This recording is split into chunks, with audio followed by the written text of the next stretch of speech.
Hey everyone, hope you're keeping well. I've just finished doing a bit of spring cleaning with my cousins, and I thought I'd bring you another review on a film that has been brought straight to digital. So I'm making my way through everything at the moment, so hopefully I won't fatigue all the new releases all at once, but hopefully I'm going to find a couple of hidden gems at some point. So yeah, anyway, I want to talk a little bit about Bloodshot, which is the latest from Vin Diesel, and it's Sony's latest attempt at starting a universe of characters. At the moment, I really just want to cryogenically freeze myself and wait till all these superhero films are kind of done with. I'm getting real chronic superhero fatigue at the moment. I think this film is sitting at 30% on Rotten Tomatoes at the moment, so at least people aren't necessarily paying to see it or liking it. But aside from that, you know what? I'm reviewing it, so I'm going to come into it with an open mind. So, Bloodshot. It's about a soldier that is mortally wounded in combat and is resurrected by this kind of futuristic nanotechnology that allows his body to heal, and he basically becomes this enhanced human. The film is a directorial debut by David S.F. Wilson, who primarily worked on video games as a visual effects designer before this. He worked on Bioshock, Halo Wars, and The Elder Scrolls.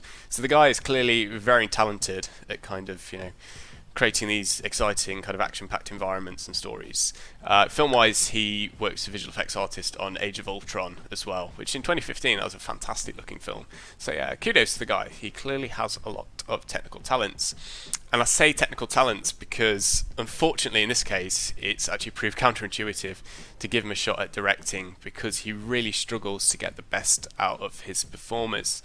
So if we begin with the supporting performers, Sam Hugan and Isa Gonzalez, they're really one-dimensional throughout. Like, Hugan's this roided-out gun-toting patriot, and Gonzalez is just a subject for male gaze, essentially.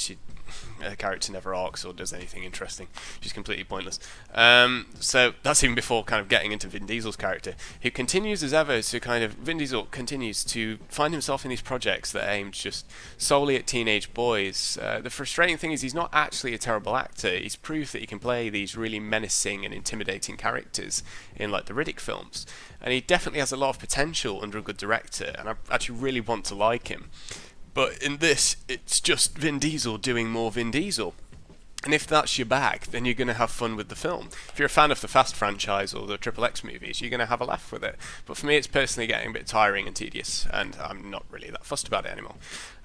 So the villain in this film is played by Guy Pearce, and if you've watched Iron Man 3 or Alien Covenant, you've seen bad guy Guy Pearce before, and it's more of that essentially with the worst script, sadly, because the film has some major scripting issues. It wastes a lot of time getting to a sizable twist that they needed to get to and arrive at in a neater way, because they're clearly trying to ape the Matrix in many respects.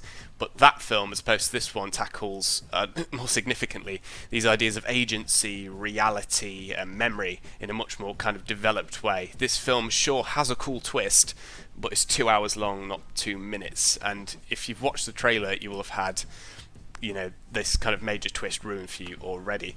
I can accept that every film shouldn't attempt to be the next Citizen Kane, but someone really needs to tell these guys that slow motion isn't cool anymore. Like it was in The Matrix, 20 years ago. Keanu Reeves doing cartwheels down the lobby, dressed in all black, was cool, flipping around in slow motion.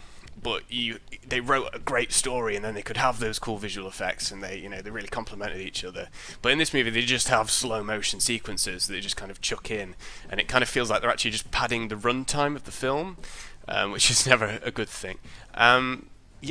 So essentially, the film looks and it sounds about 10 years old, and the soundtrack's kind of constantly trying to deceive you into thinking you're watching Inception or The Dark Knight or a much better movie.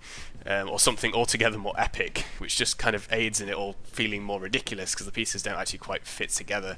If you want to look at the film in a different way, through a kind of it's so bad it's good kind of lens, you'll probably have a better time though, because as a side note, the British characters in the film are absolutely hysterical. So hearing some British accents is actually kind of worth watching the film for. Anyway, that's about everything I want to say with the film. Yeah, it is terrible. And thank you for your continued support. And remember to subscribe if you like the video. And have an awesome day. Thank you so much.